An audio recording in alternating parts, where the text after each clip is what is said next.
Hola a toda nuestra audiencia del podcast de la Universidad Central de Veracruz. Acabamos de terminar la entrevista con el doctor Andrés de la Rosa Portilla, un miembro del Sistema Nacional de Investigadores, una persona muy preparada, una persona con mucha experiencia y sobre todo preocupada por lo que es la seguridad hídrica en el mundo, en México y en particular en Veracruz y en Jalapa. Abordamos temas de interés. Para mí fue todo un reto entrevistar a una persona conocedora del tema y sobre todo una persona que tiene un reconocimiento a nivel nacional e internacional sobre el tema. Yo estoy seguro que este podcast lo podrán disfrutar, podrán analizarlo y sobre todo comenzarán a tomar conciencia o más conciencia de la que ya tienen acerca de esta amenaza que rodea al mundo, que es la disponibilidad de agua, la seguridad hídrica, como él la llama. Escuchen nuestro podcast, véanlo con atención y esperamos sus comentarios.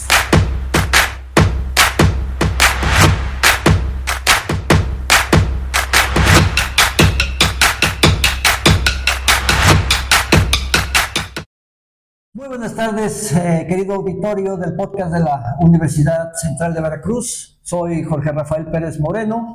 Los saludo con mucho gusto, como lo he hecho en repetidas ocasiones a través de nuestro podcast. Estamos ubicados en la avenida Jalapa 560 en la ciudad de Jalapa, Veracruz.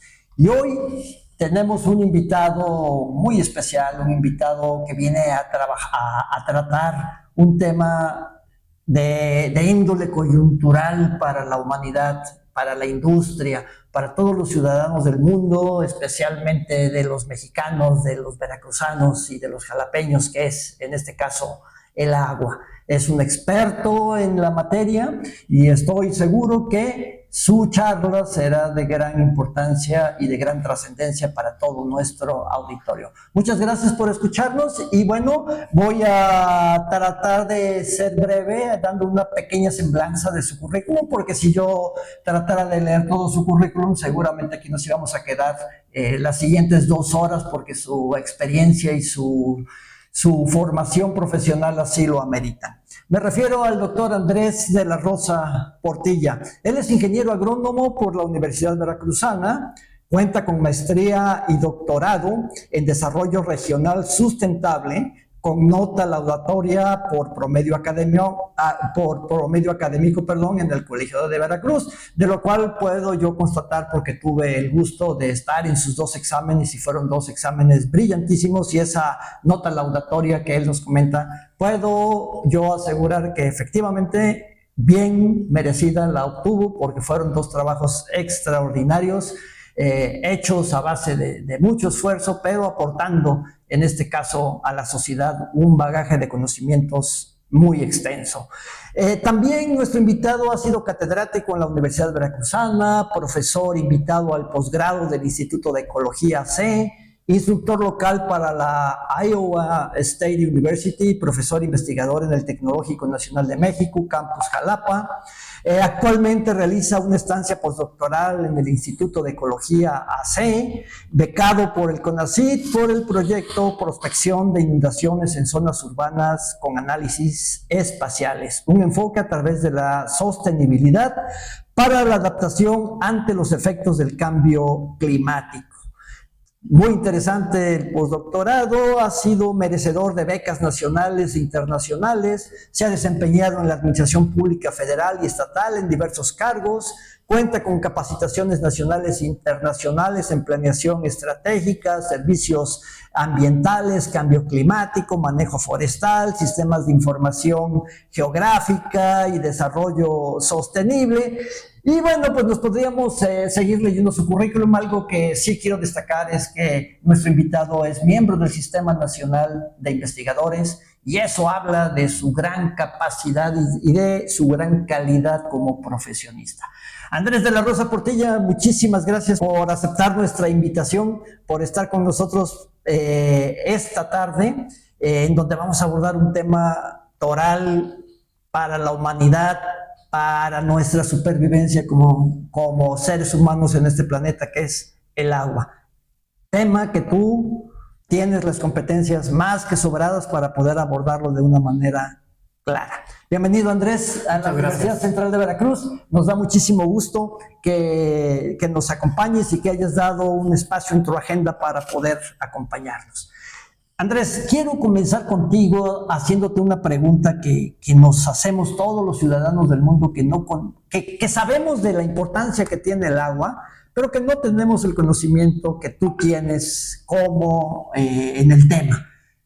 Y que leemos en la prensa, que escuchamos mensajes de presidentes, que escuchamos mensajes a través de las organizaciones internacionales y que de momento nos deberían de poner a reflexionar como ciudadanos, aunque realmente muchos no hacemos caso de lo que nos dice la ciencia. Y la pregunta concreta es, o lo que hemos leído es, el agua se acaba en el mundo. Por lo tanto, la destrucción del planeta Tierra está cercano y con ello el riesgo de que la raza humana desaparezca. Desde tu perspectiva, ¿cuánto hay de cierto en esto que te acabo de comentar? Que no lo digo yo, lo dicen los expertos. Tú como experto, ¿qué nos puedes decir? Sí, muchas gracias, Jorge, por la invitación. Es un gusto estar aquí con toda su audiencia. Es un tema sin duda interesante, es un tema polémico. Y me gustaría iniciar respondiendo a tus dudas con algunas preguntas.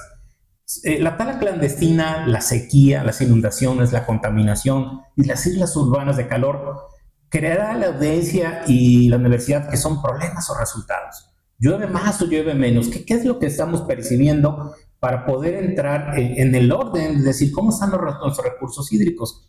Si bien a nivel mundial efectivamente existen millones de personas que viven en estrés hídrico, hay que enunciar correctamente que hay agua en el mundo. El punto es la distribución y el uso que le damos a esa agua. Ok, te interrumpo. Acabas de mencionar una palabra que creo que es clave para que nosotros entendamos tu plática, que es el estrés hídrico. Acabas de decir ahorita, gran parte de la población en el mundo vive en estrés hídrico. ¿Nos podrías explicar qué es vivir en el estrés hídrico? Vivir en el estrés hídrico a veces resulta tan simple decirlo en porcentajes, pero si hablamos de estrés hídrico hay que tratar de imaginar en un escenario a millones de personas que un día van a tomar agua para subsistir, abren la llave, abren el grifo, simplemente no hay agua. Es decir, el estrés hídrico lo que nos está reflejando es la demanda versus la existencia del líquido y que ya no existe. Cuando hay más personas de lo que el líquido nos puede proveer, de lo que las cuencas hidrológicas nos pueden proveer, allí se genera un estrés hídrico.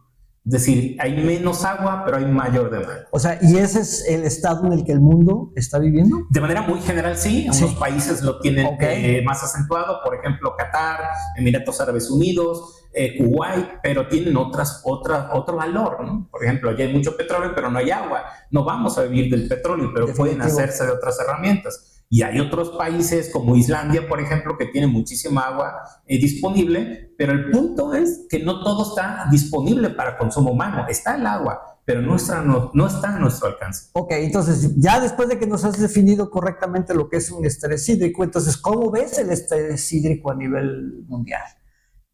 Existe, ya hay al menos 20 países que viven en un estrés hídrico extremo, y México, justamente México, está considerado que en el grupo de países con estrés hídrico alto. Es decir, México tiene un problema de agua y no hace falta tampoco estudiar tanto para verlo. Lo vemos en las noticias, lo vemos en todos los estudios que nos han presentado. Tenemos el caso de Nuevo León, por ejemplo, muy fuerte. Tuvieron yo creo que fue la primera llamada de atención. La primera llamada de atención muy fuerte, pero también tenemos el caso de Cuchamala. Sí, se está agotando, se está secando. México y el Valle de México. Se está secando. Aquí en Veracruz también tuvimos el caso de las lagunas que se empezaron a desecar. La laguna del Farallón, por ejemplo, que fue mencionado, y otras lagunas que empezaron a perder agua. Y eso también está relacionado con el cambio climático y la seguridad hídrica. Ese es otro punto también muy relevante. A ver, platícanos entonces, ya nos queda muy claro tu concepto de estrés hídrico. Pero ahora me dices, está muy relacionado con el cambio climático, que es otro tema. Que es otro tema toral en las agendas políticas, ¿verdad? a nivel mundial, en las Naciones Unidas y en todos los organismos internacionales que están preocupados por el desarrollo sustentable y por, en este caso, cuidar nuestros recursos hídricos. ¿Cuál es la vinculación entre el cambio climático y el estrés hídrico? Sí. ¿Nos podrías explicar para que nuestro auditorio con muchísimo entendiera? gusto. Sí. El clima, de manera natural, sin intervención del ser humano, tiene una variabilidad. El fenómeno del niño y de la niña, de hecho, son fenómenos naturales. Sí. Eso así sucede. En este momento estamos inmersos en un fenómeno del niño que calienta la región del Pacífico, calienta el agua y de manera general en el mundo se espera que nos traiga más calor, que es lo que prácticamente empezamos apenas a vivir. Y estamos en el mes de marzo, Estamos iniciando. no acaba el invierno. Sí, no acaba el invierno, pues falta el 21 de diciembre. Y la audiencia recordará que en diciembre tuvimos un día de 29 grados. Así es. Cuando eso no lo veíamos y no lo percibíamos. Pero esa es la variabilidad del clima de manera normal con fenómenos naturales. A ese calentamiento hay que sumarle lo que el hombre sí está haciendo a través de las fuentes emisoras de gases de efecto invernadero, que ese es el cambio climático. Si le sumamos a lo que ya está haciendo la naturaleza, se nos complica porque entonces ya tenemos récord de temperaturas. Y de hecho el 2023 rompió todos los récords de temperaturas en el mundo desde la época preindustrial. Cada día superamos 1 grado centígrado de la temperatura jamás registrada. Eso es muy complejo porque eso afecta a todos los ecosistemas. Claro. Y justo viene allí el tema de seguridad hídrica. El tema de seguridad hídrica toma mucho auge a partir del 2000 por una convención de Naciones Unidas donde se trata de definir qué pasa con el agua. Cuando hablamos de agua, normalmente siempre pensamos en lo que yo como ser humano quiero tomar, quiero beber y para mi medio de subsistencia. El punto es que pensar en seguridad hídrica es muy amplio. Está relacionado con un nivel aceptable de riesgos hídricos, pero para el medio ambiente también, para las economías también, para las personas también, así como en una disponibilidad aceptable de agua en cantidad, en calidad, para la salud, las actividades humanas, para las cuencas y para la producción. Es decir, no basta con pensar cuánta agua tengo, sino cuánta agua también se está regresando al ecosistema para que el ciclo siga funcionando. Cuando pensamos de manera integral, entonces hablamos de seguridad hídrica. Es correcto. Oye, ¿y hay manera de medir esa seguridad hídrica? Sí, ¿Y sí. se mide? ¿Cómo la mides? Porque finalmente escuchamos en el momento de las noticias, leemos en la prensa que se mide la seguridad hídrica y que eso cada vez va disminuyendo y que cada vez se está poniendo más en riesgo la subsistencia de los ecosistemas, de la naturaleza, del propio ser humano, de las actividades productivas, pero ¿cómo se mide o cómo es ese factor? ¿Que es un factor o es un indicador? ¿Qué es? Platícanos, sí. ¿Cómo lo mides? Justo ese es un tema interesante de plantear y que se ha discutido mucho y hay muchas investigaciones. Mi punto medular es que si queremos medir a México, vamos a su región política. Si queremos medir una política pública, lo hacemos a región-estado o a nivel municipio. Si queremos medir el agua, algunos estudios sobre seguridad hídrica se basan en límites políticos. El punto es que el agua no respeta los límites políticos. No, las sequías nos dicen, no, yo no voy a otro estado. Claro. No, yo no voy a otro municipio. Ojalá se fueran. Pero no es así, eso no ocurre. Entonces, ¿por qué generamos indicadores o índices también para medir agua con límites políticos? Eso no tiene una lógica. O sea, eso que me estás diciendo significa que esas mediciones están manipuladas. Hay mediciones, no, solamente que están, desde mi punto de vista, con un enfoque, con límites políticos que no debería ser porque no son tan precisos. Políticos en cuestión de región. De región. Lo que hay que hacerlo es medir el entorno del agua y el agua se mide a través de la cuenca. Yo puedo predecir y puedo medir el agua en las partes funcionales de la cuenca, que son la parte alta, la parte media y la parte baja. Allí el agua se comporta de manera natural como nosotros podemos predecir.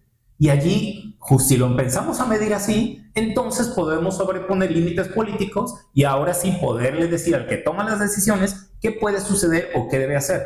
Pero si lo hacemos al revés, si la medimos primero a nivel de municipio, puedes hacer la mejor acción y si el presidente municipal de la parte alta está haciendo otra cosa, de nada va a servir. Claro. Es decir, puedes tú en la parte media estar haciendo las cosas bien, pero el de la parte alta te está contaminando el agua que tú estás tomando. Y entonces queda agua que no es ¿Dónde está disponible? tu plan entonces? Claro. Pero si lo hacemos a nivel de cuenca e integramos a los políticos, a los que toman las decisiones y vemos los límites políticos, entonces podemos hacer una buena planeación. Por eso es que el punto medular es, hay que medir el agua a través de la cuenca y entonces dar a los tomadores de decisiones ya planes o programas o algún proyecto. A ver, Andrés, muy interesante lo que me estás diciendo, pero aquí estamos hablando de dos mundos, que son los tomadores de decisiones, por una parte, y el saber trabajar en equipo para que realmente, como tú dices, se tome una decisión sobre una parte política y no de una manera aislada, porque tomarlo de manera aislada significa pues que no vamos a poder tener un panorama amplio de lo que está sucediendo. Entonces, si vamos a suponer que todos, como tú me dices, la cuenca norte, la cuenca centro y la cuenca sur trabajan en equipo y trabajan de manera coordinada, de manera vertical, hacen los mismos análisis, toman las mismas metodologías, obtienen un buen resultado, excelente. Pero luego van y lo presentan a los tomadores de decisiones. Y si los tomadores de decisiones no lo entienden o no tienen la voluntad política para hacerlo, ¿qué pasa? O sea, ¿qué pasa? ¿Es ahí donde radica el problema o también, o son los dos problemas de que no hay coordinación entre las cuencas y aparte no hay voluntad política? Yo creo que entre los tomadores de decisiones a nivel básico de nuestras leyes, que son los municipios, debe haber una coordinación, la cual es compleja. Sí, me imagino que exista. Sí. Y después que estos a su vez tengan coordinación con la siguiente parte, que es la estatal. Sí. Es otro tema complejo. Sí. Sin embargo, si esta existe, aún hay otro elemento también que hay que saltar. Y es que las investigaciones que hoy se están produciendo ya tienen ese enfoque de operación. Ya tienen un enfoque de que la investigación debe servir para algo. No para estar en un repositorio ni digital, ni para estar en un librero muy bonito. Y hacia allá está cambiando toda esta generación de investigadores. Antes sí los había muy valiosos también, pero en su mayoría no abordaban todos estos problemas con el afán de que se operacionalizara algún resultado o alguna forma que ayudara a los tomadores de decisiones. Sí. Hoy está cambiando, es una revolución y se exige que lo que tú hagas de investigación debe servir para algo. No, yo estoy de acuerdo contigo. Sí. Y bueno, yo soy testigo porque dije cuando iniciamos la plática que yo estuve en tu examen de maestría y en tu examen de doctorado, que fueron dos exámenes muy brillantes, también ya lo comenté. Y tú me dices, sí, lo que se hace, lo que hacemos los investigadores no debe de irse al cajón, debe de estar a la vista de los usuarios para la toma de decisiones. Hasta ahí estoy completamente de acuerdo contigo, porque este es un principio de la planeación estratégica, de que si la planeación estratégica, el plan estratégico lo guardamos en el cajón, no hay camino hacia el horizonte, ¿verdad? Pero pues aquí nos encontramos en algo muy difícil de hacer, Andrés, que es que los tomadores de decisiones se interesen por la investigación. ¿O tú crees que eso haya cambiado? Tú bien lo dices, los investigadores ya cambiamos, estamos cambiando, estamos aportando. Ya estamos conscientes de que nuestras investigaciones no pueden ir al cajón, que deben de estar a disposición de la gente, que cada vez hay en este caso más interés. Tú eres un ejemplo porque para haber sido miembro del Sistema Nacional de Investigadores, tus investigaciones debieron haber sido citadas y mencionadas por otros pares a nivel nacional e internacional. Entonces quiere decir que tu investigación sí está permeando. Pero eso es en la parte académica, pero en la parte política, en la parte de tomadores de decisiones, que es finalmente el otro engranaje para poder resolver este problema de estrés hídrico, ¿qué tanto ha permeado? Pero esa es una excelente pregunta. Y hay que también entender, y justo cuando hacías la reseña de mi currículum, ahí comentabas que había trabajado en la Administración Federal y Estatal. Sí. Y esa parte es muy interesante porque te da la experiencia también desde los tomadores de decisiones. El punto es que también hay una generación de tomadores de decisiones que está cambiando, y hablo de manera general, no todos, pero hay que entender que nunca se tiene todo el recurso o el recurso suficiente para atender todos los problemas. Definitivo. Y el cambio climático y la inseguridad hídrica en la cual estamos viviendo no se gestó de la noche a la mañana. Entonces, las soluciones que plantean los tomadores de decisiones en realidad no son soluciones, son medidas paliativas para, durante ese sexenio o el tiempo que estén sentados en esa secretaría, subsecretaría, municipio, además, poder dar salida a estas demandas ciudadanas y del medio ambiente. El punto es que tenemos que lograr que se hagan acciones para el medio ambiente, por pocas o pequeñas que sean, pero que sean congruentes el resto de las acciones. Es decir, no puedes reforestar y a su vez quitar árboles. O sea, no puedes comprar pipas y a su vez dejar que el agua se vierta, ¿no? Y se pierda. O sea, hay que ser congruentes con las acciones. Ese es el punto. En realidad, y ese es el otro tema, en una conferencia también alguien decía, ¿y qué está haciendo el gobierno? ¿Por qué no nos ayuda? Y el punto es que no tenemos que recargarnos en el gobierno. El gobierno gobierna, pero ¿quién tiene la sartén por el mango? ¿Quién hace que todo el día se acabe el agua o perdure? Somos nosotros. Somos los ciudadanos, y por aquí debe de empezar. Hay un dicho también, y es que hay que actuar local y pensar global. Totalmente de acuerdo, pero finalmente no piensas tú, como investigador, que si bien es cierto que no es una tarea del gobierno al 100%, sí debe de emanar la directriz del gobierno. Sí. Vamos a hacer una analogía con el reto que tenemos en las universidades para que los chavos, cuando salgan, encuentren trabajo. A ver, no podemos decirle al gobierno, es tu responsabilidad, que los 20 millones de alumnos que salen al año, por poner una cantidad, tú gobierno tienes la obligación de crear espacios para que esos 20 millones de estudiantes que salen anualmente tengan un espacio de trabajo. No, espérate, o sea, vamos a enseñar a los chavos a que sean autogestores, que sean emprendedores, para que ellos mismos se autoempleen y puedan quitarle esa carga de responsabilidad del trabajo, que si bien es cierto, es obligación del gobierno la generación de empleos, no le podemos dejar la carga. Hasta ahí estoy de acuerdo contigo.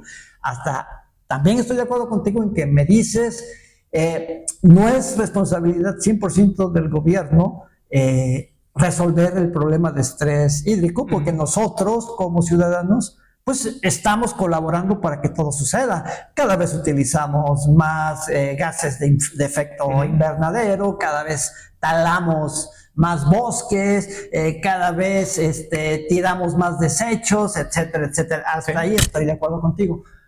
Pero realmente es congruente o es simétrico el apoyo del gobierno y el compromiso del gobierno con el deseo y el compromiso que tienen los ciudadanos, en este caso el deseo, el compromiso para resolver los problemas de agua.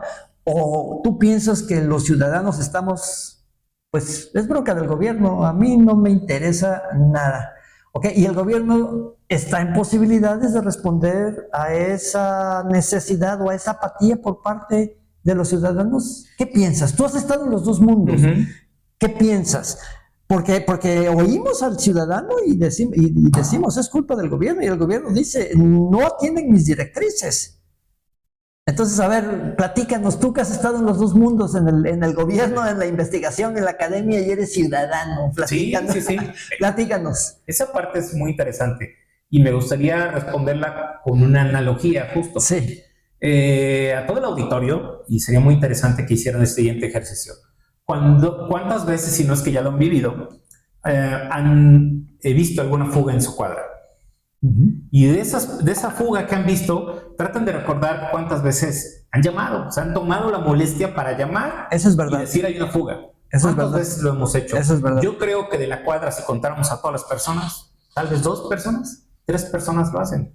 El gobierno no tiene a un policía del agua en cada casa, ni en cada esquina, ni en cada manzana para estar vigilando eso. ¿De quién es responsabilidad entonces? De los ciudadanos. Pero no ejercemos nuestro derecho también humano al agua.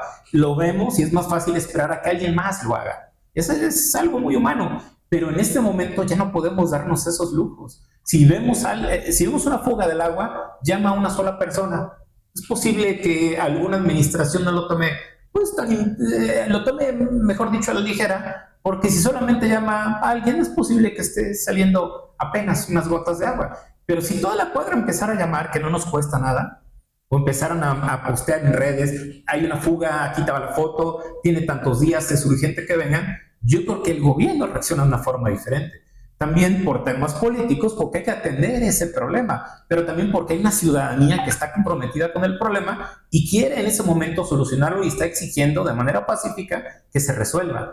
Esa analogía hay que llevarla a nuestras casas y ver cuántas veces lo hemos hecho. Es verdad. Porque allí está parte de la respuesta. Si yo dejo que las cosas sucedan, ¿cómo espero que un gobierno haga algo por mí y me lo resuelva? Pero si yo estoy poniendo de mi parte y estoy exigiendo, o al menos con mi esposa, con mi pareja, con quien vives, estamos tratando de, oye, tú repórtalo, yo me voy a trabajar, pero tú ve, o tú manda la foto al municipio para que vean qué está pasando, las cosas cambian porque se empieza a generar un cambio. Y si lo hacemos más en la cuadra, y si lo hace toda una manzana, y si lo hace toda una colonia, y si después es todo un estado preocupado y inmediatamente se empieza a reportar, generamos un cambio desde abajo hacia arriba. Estamos permeando y entonces es una forma de exigir. Pero insisto, si nosotros no hacemos nada, el gobierno simplemente a veces ni siquiera lo va a saber. Totalmente de acuerdo. Entonces, a ver, aquí estoy identificando un concepto que no hemos tocado y que no sé si ni siquiera si exista, que es el de la educación hídrica. Educación ambiental. Sí, educación ambiental en términos globales, sí, pero de manera específica, sí, es el cuidado de nuestra agua. Y por lo que comentas, la ciudadanía no tenemos esa cultura. Sí, no existe. No existe. Sí existe, pero es compleja de llevar a cabo y no es del interés. Ok, ahora, no es del interés, no existe, es una necesidad. Tú como investigador, como profesor de licenciatura, de posgrado, de doctorado, como investigador nacional, ¿qué estrategia podrías sugerir si en tus manos estuviera que la ciudadanía alcanzara esta cultura hídrica? Porque también hablamos de la cultura empresarial, ¿verdad? Sí. Que los empresarios debemos de educarnos porque tenemos que cambiar nuestros paradigmas en el ámbito empresarial. Y aquí ahorita se me ocurre que necesitamos cambiar nuestros paradigmas como ciudadanos para tener una cultura hídrica, una cultura ambiental. Sí. Y que por lo que comentas, pues no la tenemos. ¿Sí? Desde tu perspectiva, como funcionario público que has sido, como investigador, como catedrático, como ciudadano consciente, ¿qué nos propondrías? ¿Qué le propondrías a nuestro auditorio? ¿Qué le propondrías a los futuros gobernantes que vamos a tener en este mismo año a todos los niveles? ¿Qué propondrías, Andrés, si en tus manos estuviera generar una política pública para la cultura hídrica? Sí, yo creo que son dos visiones que pueden en algún momento intersectarse y así debería ser. El primer punto es que los tomadores de decisiones, los políticos que en este momento están compitiendo por un cargo de elección popular, deberían tener propuestas por el clima, y el clima es algo también que incluye el agua, el suelo, la atmósfera, el aire que respiramos. Deberían tener ya estas propuestas y deberían tener alternativas a inmediato plazo, a un corto plazo, a un mediano y a un largo. ¿A qué me refiero? Me refiero a que, como lo hemos sentido en gran parte de la República, cuando no hay agua, la solución es ve a otro espacio, llena la pipa y llévala. La manera de resolver el problema político y social en el momento. Es efectivo justo en ese momento. El punto es que estamos hablando voy a ser extremo, estamos hablando de un cáncer y que tienes dolor y que en ese momento te da una pastilla para el dolor. Totalmente. Pero el cáncer te está consumiendo y el cáncer allí está. Ahí está, y va a seguir avanzando. Todos los estudios indican que este año incluso tiene una tendencia a ser más cálido que el 2023. Así es. Y ya lo estamos viviendo, y no es solo nuestro estado, nuestra ciudad, es México también y es el mundo. Los récords de temperatura del océano y de la atmósfera se están superando, y de eso sí tenemos la culpa los seres humanos. Entonces, esa solución es a corto plazo, las pipas, pero también hay soluciones basadas en la naturaleza, que incluye también la educación ambiental. Esas soluciones basadas en la naturaleza, y es que debo hacer un paréntesis, estamos pensando solo en la ausencia. El punto es que yo en este momento que hace calor y que hay poca agua, me empezaría a preparar para el exceso, no para la sequía. Lo que viene, y te quiero hacer una pregunta, que siempre hago en las presentaciones que doy. ¿Tú crees que llueve más en general donde tú vives o llueve menos? ¿Tú qué percibes? Pues que llueve menos. Bueno, Llueve menos porque cada vez hay más necesidades de agua. hay 121 años de estadística relacionado con las estaciones climatológicas que hay, más las observaciones satelitales que nos dicen que llueve más. O sea que no sabemos almacenar el agua en este caso. No, el punto es que lo que está sucediendo es que hay una afectación al ciclo hidrológico que está teniendo como resultado una variabilidad extrema del clima. Es decir, voy a poner un ejemplo. En el estado en el que ustedes quieran, llovía 100 milímetros que se distribuían en todo el año. Ahora llueven 110 milímetros. El punto es que 30% de esa agua cae en una semana. Se precipita en una semana, provocando inundaciones. Y el resto cae en otro mes y hay meses que no hay agua. Y tampoco tenemos la cultura de almacenar agua. Tampoco tenemos la cultura de almacenar agua. Y eso me lleva a otra propuesta a corto plazo. ¿Por qué no estamos, cuando llueve, que llueve intensamente más en esta región y más en Veracruz, por qué no estamos captando esa agua? Si ya tenemos sistemas almacenadores de agua de lluvia.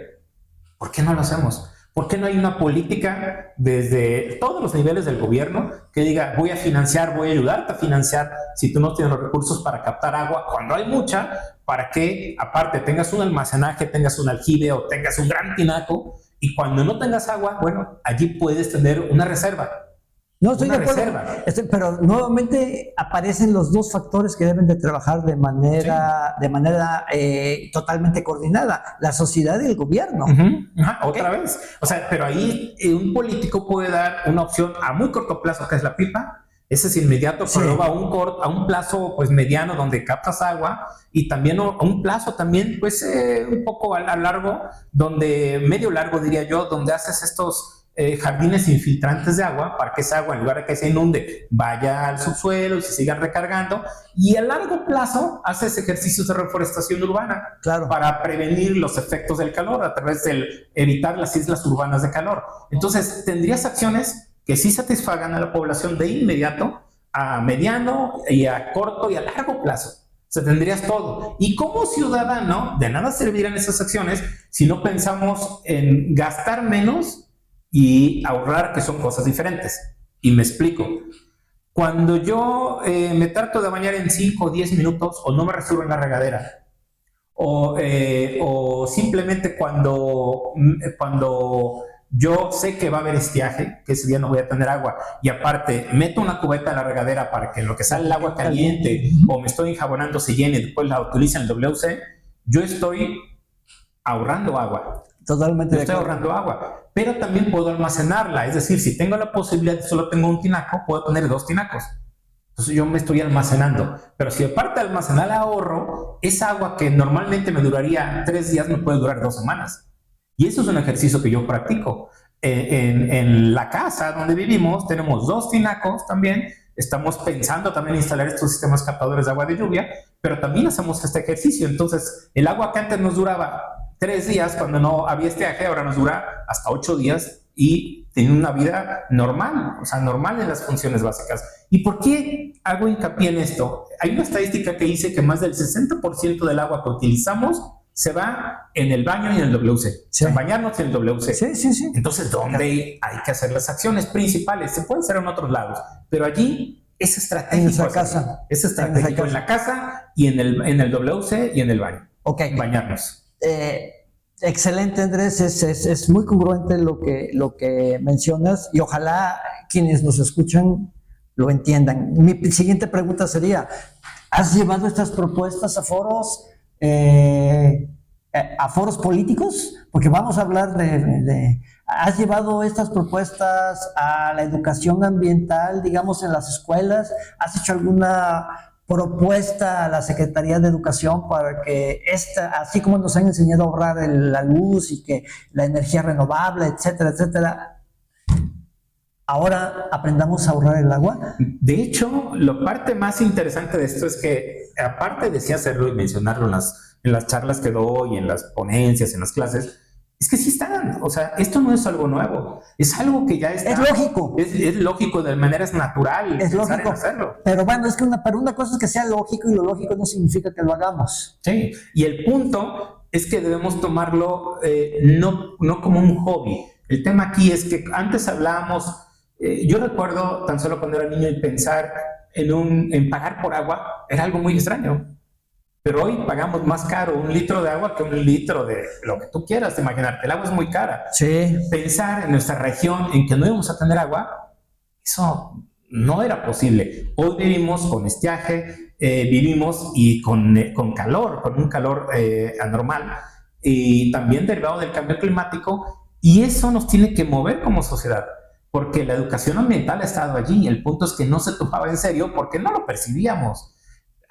¿Qué agua teníamos? Pero ya no es así. Hay que empezar, y desde todos, desde las industrias. El punto es que hay industrias también que se lo están tomando en serio, tienen sistemas captadores de agua de lluvia y también están contratando personal específico para que vea qué medidas son no solo amigables con el medio ambiente, sino les hacen rendir más y gastar menos en cuanto a agua, en sus residuos, por ejemplo, y cómo sacar más provecho. Las plantas de tratamientos de agua. Sí, en reutilizar toda esta agua. Reutilizar toda esta agua. Muy interesante. Entonces, ¿tú piensas que sí estamos avanzando en esa cultura? Yo creo que sí, pero no es suficiente. No es suficiente. No es suficiente. O sea, sí hay ya toda una inercia, toda una escuela, en cualquier universidad de las que estamos y que hay en nuestro estado, también en el país, existen algunas clases y todas las carreras están en este momento relacionadas con cambio climático, medio ambiente. No hay una. ¿Por qué?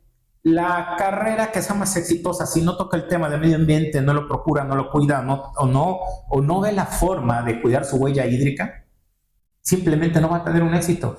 Y va a ser muy criticada, además de que todo el mundo va a decir, esto no sale más caro, es muy caro tener una carrera así o una industria de este tipo.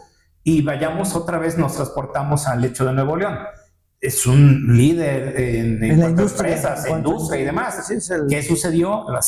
Los ciudadanos se quedan sin agua y la última opción es, a ver, industria, sí, eres exitosa y todo, pero te voy a restringir tu acceso al agua, porque no puedo tener ciudadanos sin agua e industrias exitosas, aunque sí lo sean. Claro. Entonces tienes que eficientar tus procesos y el agua va para los ciudadanos. Claro. Eso es justo lo que estamos viviendo y hacia dónde hay que apuntar. Y eso va a suceder en toda nuestra república, tarde o temprano. Bueno, ya está sucediendo. De hecho, mira, estábamos estábamos trabajando en un seminario sobre nearshoring.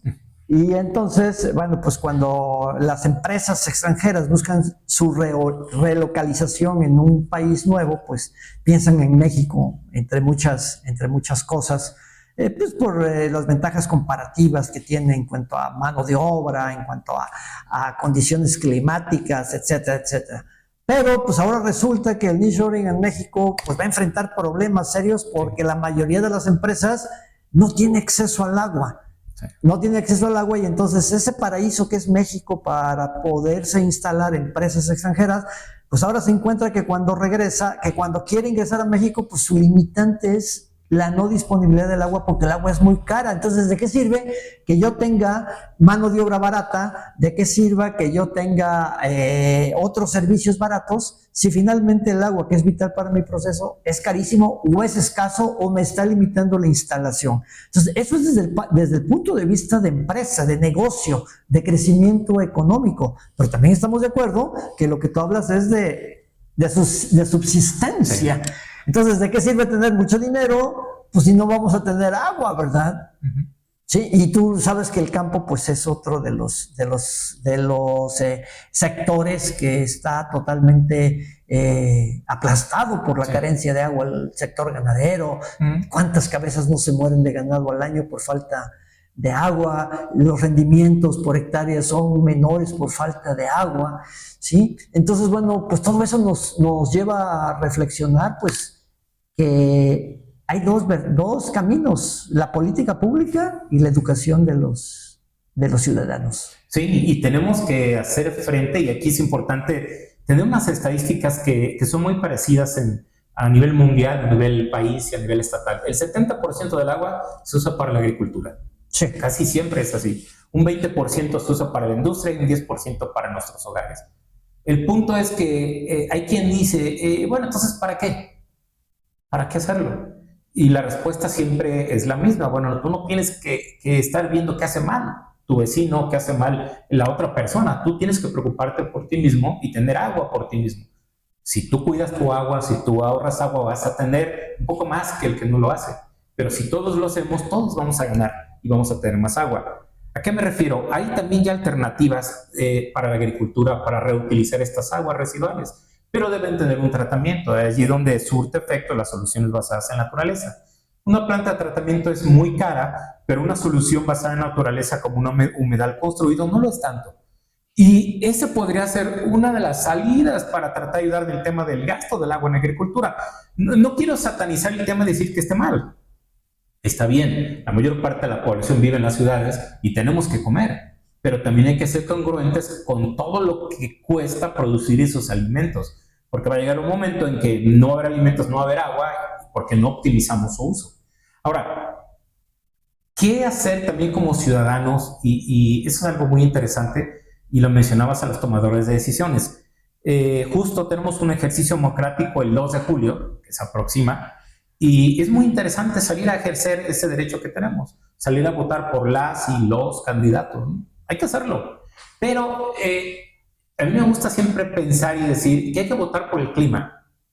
Entonces, ¿a qué voy? Justo el INE hizo un ejercicio para solicitar preguntas para las candidatas y el candidato a presidente de la República, y yo mandé una pregunta, y puede ser que esté allí y tal vez no lo está, pero yo sí quiero saber qué piensan hacer para el agua, qué piensan hacer para tratar de sacarnos de esta inseguridad hídrica, qué piensan hacer con el clima.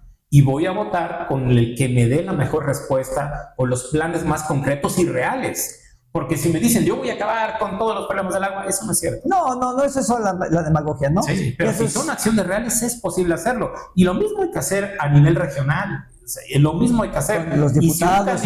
Y si un candidato no tiene una opción, hay que exigirle, hay que preguntarle por qué hay que preocuparlos. Excelente. Oye, pues mira, a mí me encantaría y te quisiera comprometer que conforme vayan avanzando las campañas y vayan saliendo las propuestas de todos los sectores, porque seguramente saldrán las propuestas económicas, las propuestas para el campo, ¿sí? Seguramente tienen que salir las propuestas para el desarrollo sustentable y el agua. ¿Qué te parece si vienes y las analizamos? Exacto, sí, excelente. Las analizamos y entonces nuestro público se va a enterar de qué son las propuestas de desarrollo sustentable de nuestros candidatos. Insisto, no para decir este está mal ni este está bien, porque nosotros somos una universidad que no podemos y no debemos sesgarnos hacia un color, porque sería quitarle a nuestros estudiantes la libertad de pensar. Sin embargo, a pesar de que no tenemos color, sí no podemos eximirnos de estar dentro de la política, sobre todo en los tomadores de decisiones, porque también a la educación le afecta, ¿verdad? Y entonces sería padrísimo que vinieras y que el día que saliera una noticia que te impacte, me hables y me digas, oye Jorge, fíjate que salió esta, me gustaría comentarlo en tu podcast. Entonces podríamos analizarlo y a lo mejor hasta tener abierto el micrófono para que nos hicieran preguntas. Sí. Porque quizás eso sea una parte de comenzar o de continuar la educación, la educación ambiental, ¿verdad? Sí. El cuidado del medio ambiente, porque pues como lo que hemos platicado, pues todavía nos falta mucha Y el punto es que hay que votar por el clima, por quien ustedes quieran, pero quien tenga la mejor propuesta climática. Eso está muy interesante. Andrés, vámonos al orden internacional. Los objetivos del desarrollo sustentable de las Naciones Unidas, donde pues México como que algunas veces dice sí, algunas veces dice no, algunas veces para adelante y algunas veces para atrás. Estos objetivos de desarrollo sustentable comenzaron en el 2015 y deben de alcanzarse los objetivos en el 2030. Sí, estamos a 6 años de que se termine, y tristemente algunos indicadores no han avanzado como se quisiera, en el caso particular de México, y también en otros países, pero bueno, estamos en México. ¿Cómo ves ese panorama de que no logremos alcanzar los objetivos del desarrollo sustentable para 2030, donde obviamente el agua es parte vital, ¿verdad? Sí, de hecho, el agua es clave para la Agenda 2030, totalmente. y se ha dicho que si no se alcanza la seguridad hídrica, pues no habrá desarrollo sostenible, simplemente. Claro. Hay que recordar que el desarrollo sostenible, sustentable, de lo que trata es de ese equilibrio entre el sector económico, el medio ambiente y el social. Pero si no hay agua, simplemente no hay forma de que exista ese equilibrio.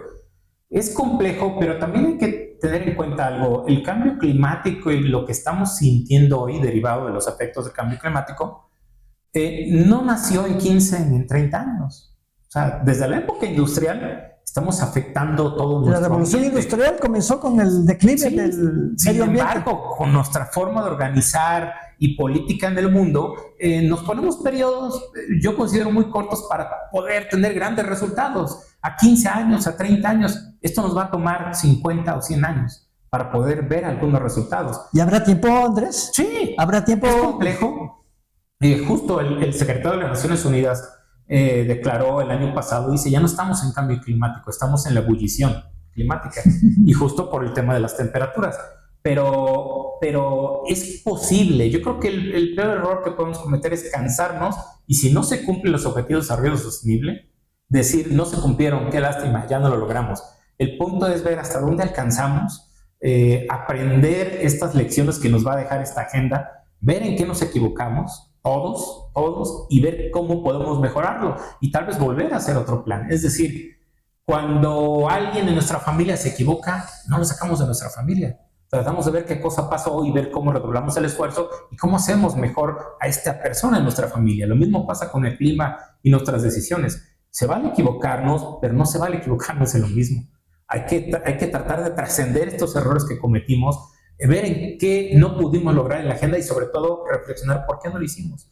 ¿Es posible que haya sido por una toma de decisiones errónea? Es posible, pero ¿y si fue por una falta del impulso de la ciudadanía? También es posible, ¿eh? Que no nos hayamos involucrado en la forma que tendríamos que hacerlo para generar estos cambios. Pero eso hay que reflexionarlo cuando tengamos que rendir cuentas. Y hay que pensar también que antes era muy lejano hablar del cambio climático. En Veracruz era muy complejo. Era decir, ¿cómo? Si yo tengo agua, ¿cómo si aquí el clima es muy agradable? Ya no lo es, no es así. Y es el momento de tener esas reflexiones internas y también exteriorizar con los vecinos, y justo el 2 de julio ver qué cosa más podemos hacer, cómo votamos por cambiar. Yo insisto, si no empezamos y las generaciones que vienen no lo toman en serio, pues podremos tener el dinero que quieran, no va a haber agua, no va a haber forma de producir los alimentos que necesitamos, todo se va a encarecer. Entonces no es posible seguir en este camino. Ok, Andrés, hasta ahorita, vuelvo a insistir sin poner color, porque nosotros no tenemos color. Como institución, claro, como institución no tenemos color. Pues todo está girando alrededor de la seguridad pública. O sea, ¿quién hace más propuestas por bajar la inseguridad? Y bueno, tú sabes, o sea, es lo que hemos leído. Pero yo no sé si tú me puedas sacar del error, pero yo no he escuchado hasta ahorita o he leído una propuesta clave que me ayude a impulsar el desarrollo sustentable o que se adhiera a la Agenda 1530. Sácame del error si es que tú la conoces. No es un error, no, yo no lo he escuchado tampoco. Al menos al día de hoy, yo no he escuchado una posición formal, una posición de esto es mi proyecto, este es mi plan. Ahora también es que están iniciando las campañas. Exacto. Y el punto no es un tema fácil. No es un tema fácil porque sí hay ya algunas contribuciones de sectores, de ONGs y demás, donde le están tratando de acercar a las y los candidatos información para que ellos armen su plan. Pero también entiendo, y eso me queda totalmente claro, que el plan que ellos propongan no es suficiente ni lo será. Entonces, empezará. En ese entendimiento deben estar, y así lo espero, con mucha estrategia y de manera puntual analizando cada uno de los temas que van a decir y lo que van a hacer, porque si no lo hacen así puede ser complejo. Sí, pero bueno, qué bueno que me sacas del error, o en este caso me reconforta el que tú también como especialista en desarrollo sustentable no hayas leído ninguna propuesta hasta este momento. No, y seguimos esperando y esperamos verla pronto. Pero sí es preocupante porque México no precisamente está a la cabeza del logro de la Agenda 2030, ¿verdad? Uh-huh. No encabeza la lista México. Entonces, sin embargo, hay algo interesante que como México sí tenemos ese acuerdo internacional, como Veracruz tenemos también nuestra Agenda 2030 de Veracruz, sí, claro, que sí hay trabajo, que sí se ve ese trabajo. Eso es algo también que hay que decirlo. Insisto, a pesar de que puede ser un buen trabajo, nunca va a ser suficiente. Eso hay que entenderlo, ¿no? Que no podemos esperar que en ningún gobierno, en un plazo tan corto como son estos periodos, se resuelvan todo, pero el punto es hacerlo. Sí. Y eso es lo que debemos de pugnar, que se hagan las acciones. Sí, yo estoy de acuerdo contigo, que no vamos a resolver un problema de cientos de años, sí, o no, a lo mejor no de cientos de años, pero sí de muchos años. No lo vamos a resolver en 6, eso estoy de acuerdo, pero sí sería una tranquilidad para los ciudadanos, para la industria misma, saber que sí hay un interés por parte de quien nos va a gobernar para resolver o para disminuir lo que aparentemente se va a convertir en una catástrofe, ¿verdad? Sí. Entonces, el que sí haya un interés por resolver el problema y que no todo gira alrededor, bueno, claro, la seguridad pues es un tema también toral. Que es donde inician justo las propuestas de los candidatos. Vamos a esperar, porque estamos en estas semanas, para ver si en una de esas ya toca el tema de medio ambiente o cambio climático o cuál sea el eje que vayan a... Perfecto, pero entonces te vamos a comprometer para que cuando salgan las propuestas, tú estés con nosotros y las discutamos y podemos quizá armar algún foro, ¿verdad? Con sí, gente que conozca para que vea cómo va a impactar a México el pensamiento de quienes nos piensan gobernar y cómo nosotros como ciudadanos nos vamos a involucrar, como tú bien lo dices, para cooperar en la resolución de esta problemática, porque no le podemos, estoy totalmente de acuerdo contigo en que no le podemos dejar la tarea 100% al gobierno, pero tampoco podemos dejar como ciudadanos que no nos escuchen y que no tomen en cuenta lo que Justo ese es el mensaje de votar por el clima. Si no lo tienen, hay que preguntar. Claro. Para entonces exigir que lo tengan en su agenda. Sí, claro. Porque para mí es bien fácil decir, ay, se están quejando en X delegación de México porque tienen 15 días que no tienen agua. Ay, pues qué exagerados, ¿verdad? Y que se están quejando porque están comprando una pipa de agua purificada. Ay, que, claro, están lejos allá. Yo tengo en mi casa mi tinaco, ¿verdad? Sí. Y entonces no es importante, pero yo no soy México. Yo no represento a México. Yo soy un ciudadano que hasta ahorita, gracias a Dios, ¿verdad? Tenemos agua, que podemos bañarnos, sí, que tenemos agua para el baño, para nuestras necesidades básicas, pero el círculo se está cerrando. Totalmente. El círculo se está cerrando y si somos indolentes a esta problemática que tenemos en un tiempo corto, vamos a estar estrangulados todos. Sí. ¿Sí? Sí, sí. Y hace poco leí en la prensa que decía, dentro de poco vamos a enfrentar no la guerra del oro negro, vamos a enfrentar la guerra del agua y no nos vamos a pelear por el petróleo, nos vamos a pelear por el agua, ¿verdad? Y además va a ser muy complejo porque la falta de agua genera violencia también, sí, y genera delincuencia.